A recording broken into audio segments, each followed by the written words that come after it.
روزے میں کیا کیا باتیں مکروہ ہیں؟ روزے میں 8 چیزیں مکروہ ہے۔ نمبر 1، گوند چبانا یا اور کوئی چیز منہ میں ڈالے رکھنا۔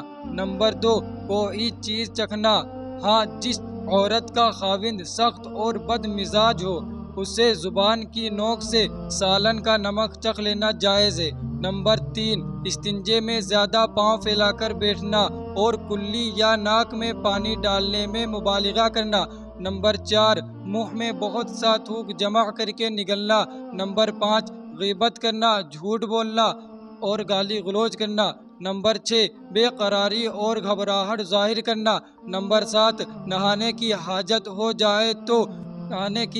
ہو جائے تو غسل کو قصداً صبح صادق کے بعد تک مؤخر کرنا۔ نمبر 8، کوئلہ چبا کر یا منجن سے دانت صاف کرنا۔ صحیح ہے، ماشاءاللہ۔